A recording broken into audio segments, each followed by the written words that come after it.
Hey guys, welcome back to the channel. I hope you are doing well. I think I have another fun video for you today, but first, let's dip into the old mailbag. You guys have been kind enough to send me some cool things lately, and I just wanted to say thank you. First off, my good friend Stu, he and I have become friends through YouTube and Facebook. We chat a lot. He's an awesome dude, great player. He's got a channel. I'm going to put the link to his channel in the description, so check him out. But he and I were chatting about these Behringer pedals, and I think he ended up with an extra one, and he was kind enough to send me one, which is just really cool, man. He didn't have to do that at all. So it's a Behringer Super Fuzz, super inexpensive pedal, but man, it's fun. It sounds great. It will melt your face off. I'm going to do some videos. I got a cool comparison coming up with some much pricier pedals that I'm going to do and put out, which I think will be fun.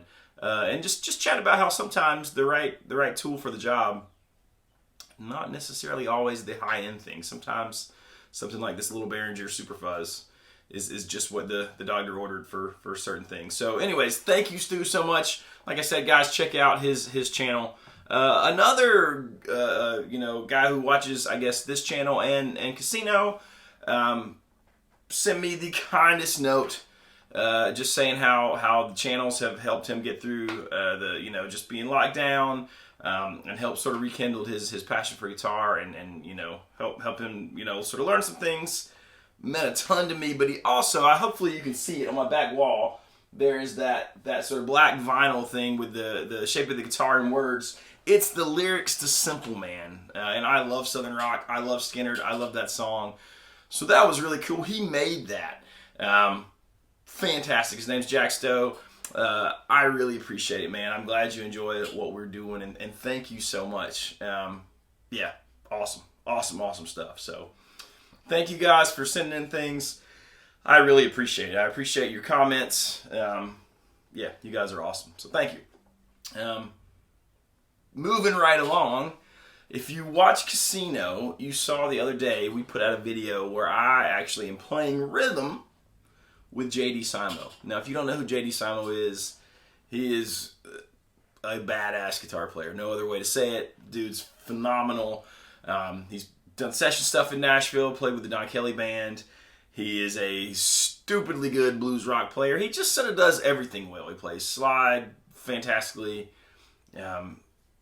He can sort of chicken pick without hybrid pick. I mean, he's just amazing. He's just a killer player.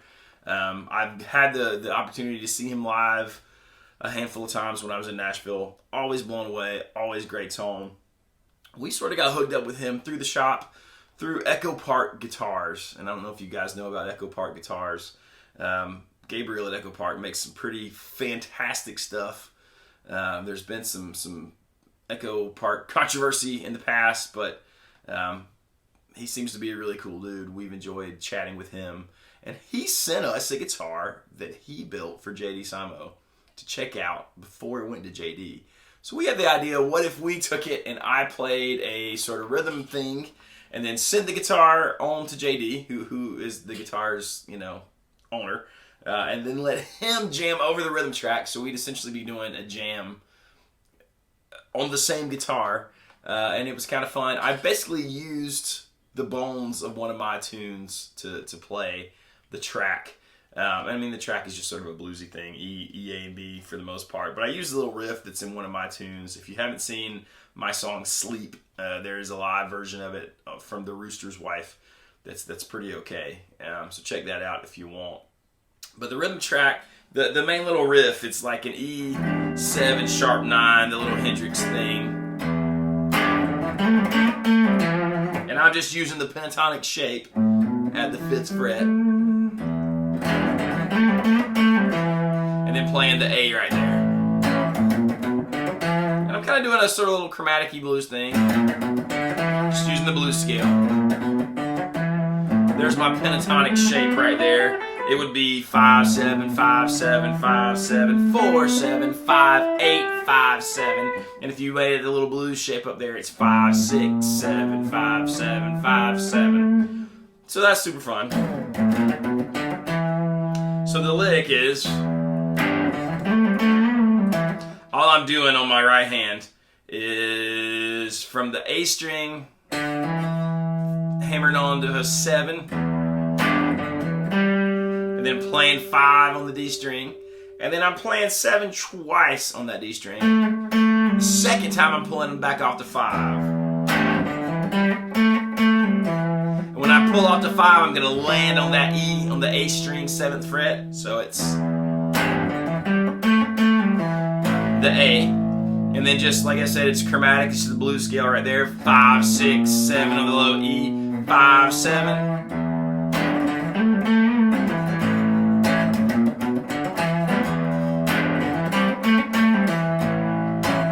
You can put a little bend in right there if you want to.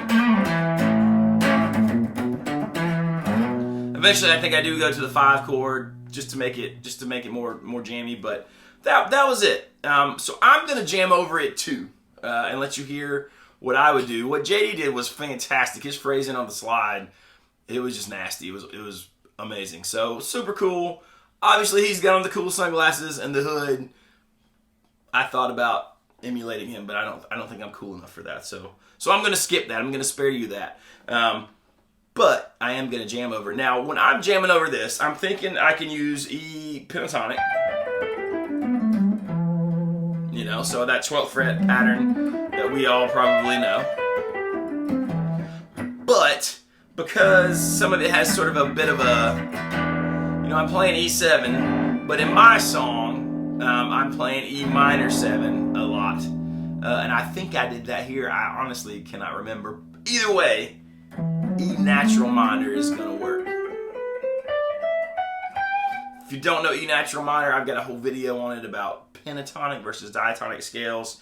Going from the low E string, it's 12, 14, 15, 12, 14, 15, 12, 14, 11, 12, 14, 12, 13, 15, 12, 14, 15.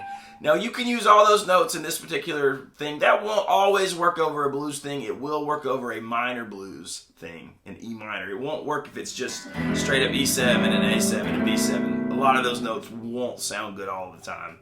So be careful with that. But your straight up pentatonic is still gonna work. And your E blues scale is gonna work. So you can blend all those together. There's all sorts of licks I love bending up on this, the D, which is the 15th fret on the B string, to an E. That sounds so good. And by the same token, bending from this G to an A, which is 15th fret on the high E. That's going to sound great. And I love to do this little bend on the 14th fret on the G string where it's going to go. Where you can just go up a half step at a time. So like if I went 12, and it's like I'm bending it to where it sounds like it's, 14. Bending it to where it sounds like it's 15. Then bending it on to what sounds like 16. It's like I'm going. And then if you're feeling really crazy, you can get the big bend in there, which is also really fun. So you'll hear me do that. I love sort of playing recklessly over this kind of stuff. There's a lick I used to do with my buddy Keenan. We used to play in this sort of country band. And he was like the chicken picking guy, and I was like the rock guy, but we both would play lead. And a lot of times, our buddy we were playing for, Alan, would let us have these like guitar duels, and we'd get up on the front of the stage or climb up on the subs if they were set up there, and just guitar duel back and forth. One of the licks I'd always do, just being ridiculous, is I would trill right there 12 to 15, and then I would grab that B string behind it and bend it up. So what I'm doing is I'm doing the trill there 12 to 15, grabbing the B string anywhere, but the farther you go, the easier it is to bend. And then I would just, while I'm doing the trill, sounds like I've got a whammy bar that I'm able to pull up on, which I do not on this guitar, and I did not on my Telecaster that I would usually play for that gig either. So that's a fun little trick. I'll probably throw that in there.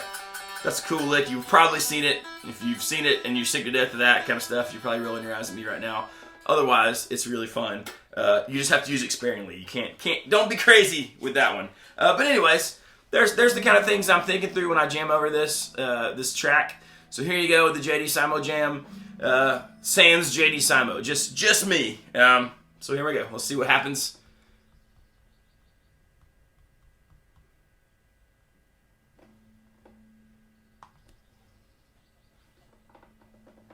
Oh, just kidding.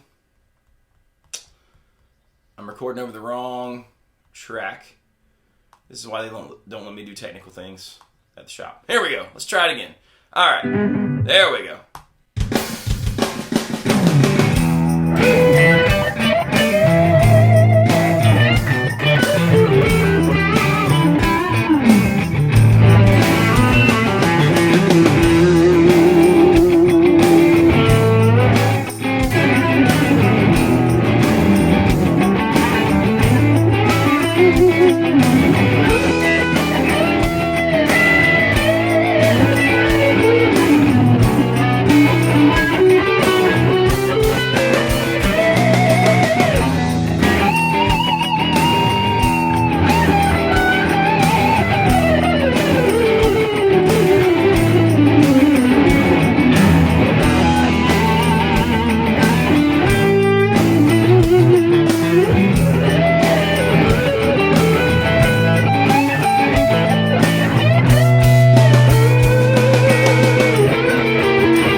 Thank you guys for watching.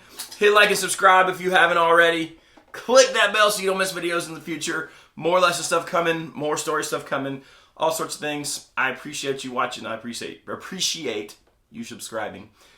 Thanks again. So see you guys next time.